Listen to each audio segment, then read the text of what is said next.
plan for today is to turn this slingshot into a half wood and half cast aluminum slingshot. You're going to need a slingshot that fits your hand really nicely to cast the aluminum part, and in this case I'm just using this slingshot that I made at school in my shop class, and it fits my hand very nicely. So the reason why I'm not doing a full entire cast aluminum slingshot is because I think it's a bit more unique if I just do one side cast aluminum and the other side wood, because I could easily just do a cast aluminum slingshot, but I don't think that it would be as creative and unique. So the first thing I'm going to attempt is to just put a bunch of green sand into the box, and then I'm going to try and press the slingshot into it, make an imprint, and then pour some aluminum into that and see how that works. So now I'll just dump some of this sticky oil-based green sand into the wooden box, and so I can make the imprint of the slingshot in it.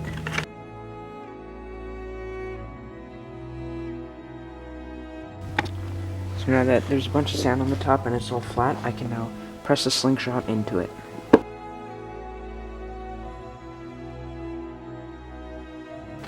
So since the method of just taking the slingshot and putting it down into the sand, making an imprint, didn't really work, what I've done is I've just filled up the sand so that there's about a ½ inch remaining. I put the slingshot in, and then I've left this side face up because that's the side that I want to cast in metal. And so now what I have to do is just fill up the rest of this space with some sand, and then I can take the other half of the box, put it on, fill that side up with sand, take it off, and then I'll have the imprint that I want to pour the cast aluminum into.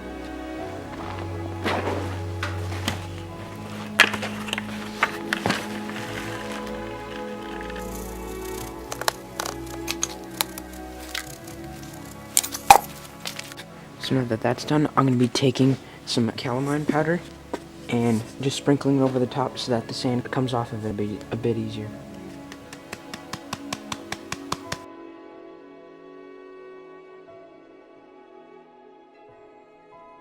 Alright, so now I'll take the top half of the mold off and see if it worked.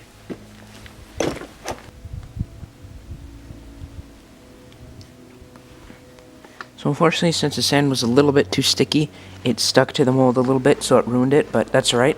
I can just remove the sand around this and then just try it again. So this time I've basically just drenched it with calamite powder, and so now hopefully all the sand will release off of the sides much better this time.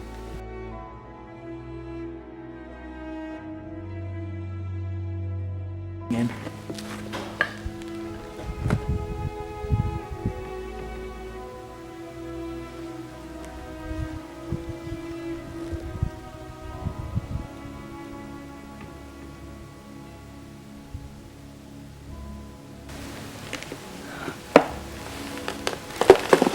God.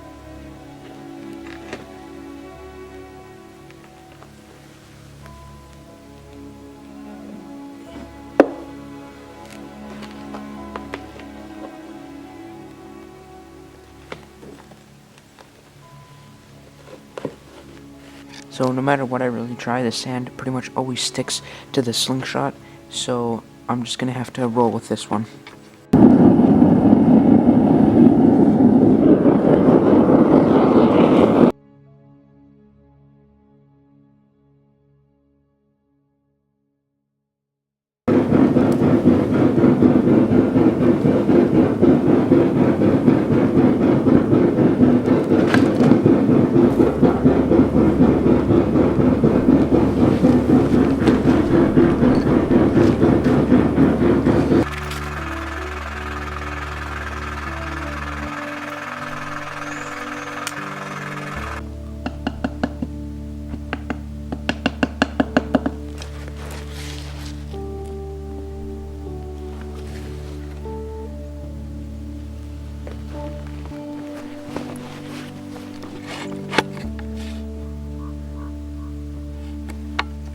So now I'll just be flattening this out a little bit so it'll rest on the bandsaw platform a little bit better.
So here's the rough finish on the Slingshot so far, and I'm not actually going to start to sand this up yet.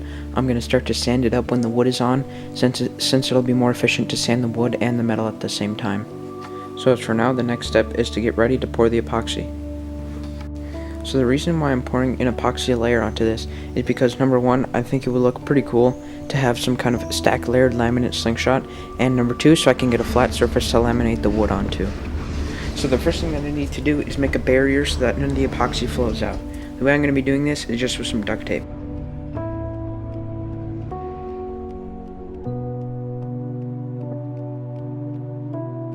So now that I have all the edges buried up, I'm now going to mix the epoxy. And the epoxy I'm using is some Easy Cast Clear Casting Epoxy.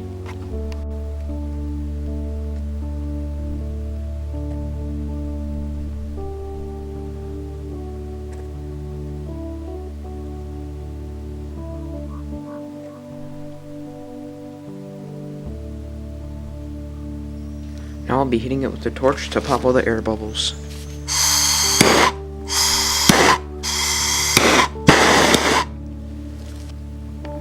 So here's the epoxy after it has dried, and I've taken the duct tape off around it.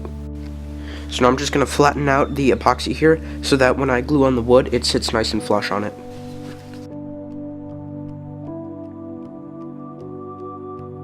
So now after the epoxy is set, it looks pretty good. Now I'm going to be tracing around the Slingshot with a marker on some Multiplex plywood.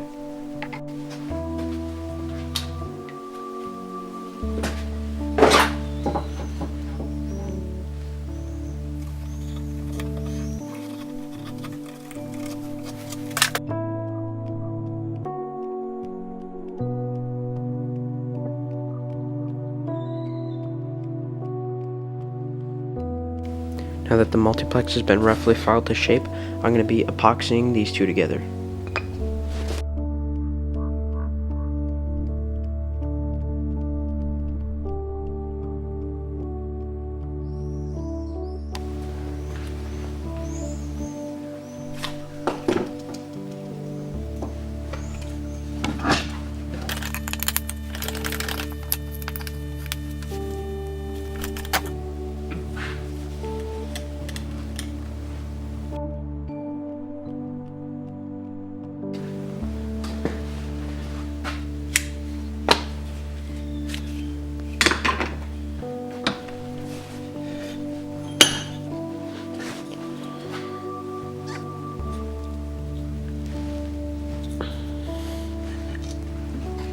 So now that this is glued on really solidly, I'm going to be shaving down the Multiplex plywood with some rasps, getting it flush with the Slingshot.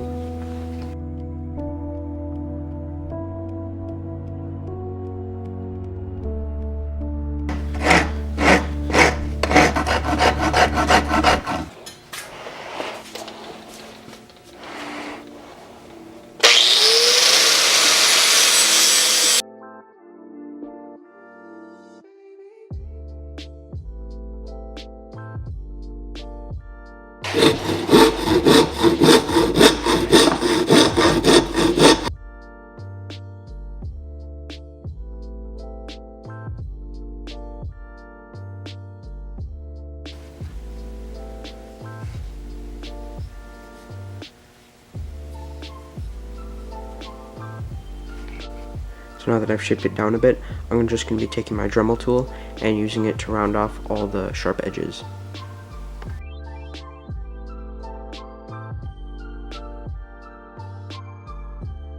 Now I'm going to be applying one coat of boiled linseed oil before I sand.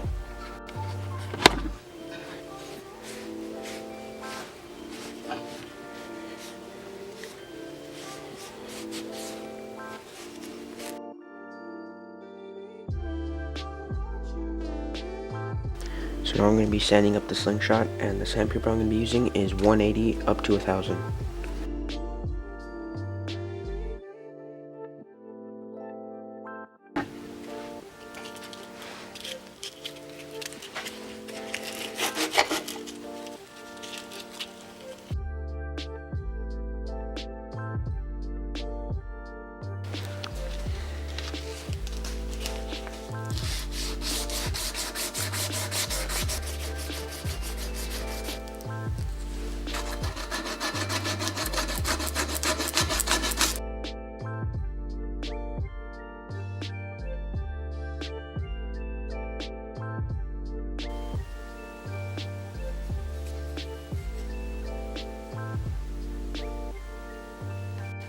Now I'm going to be using some aluminum polish to enhance the mirror finish even more.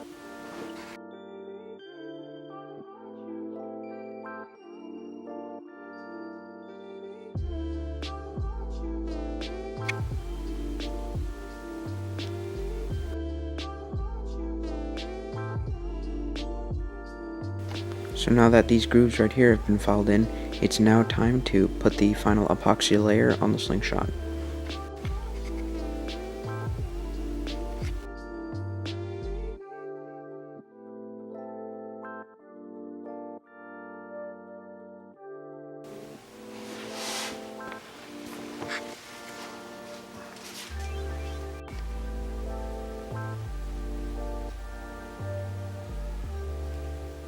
So here's what the Slingshot looks like after the epoxy layer has dried.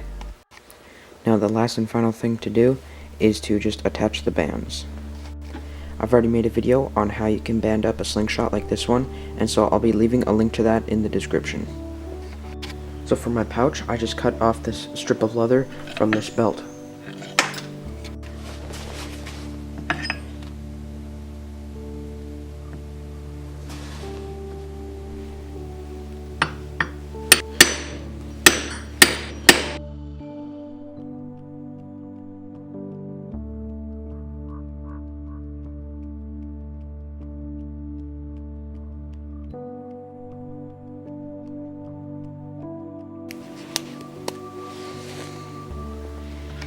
So to get a little bit more consistent on my uploads, what I'm going to be doing is I'm going to be uploading a shooting video of this next week, and then the week after that, I'll hopefully have part 1 of this build done. So while I've been waiting for the epoxy to dry on this, I've been working on this crossbow. And of course, I'll be sending this Slingshot to ZNA as long as with some ammo. I'll also be including a letter in the package, and if you want me to send him anything else, then just leave a comment.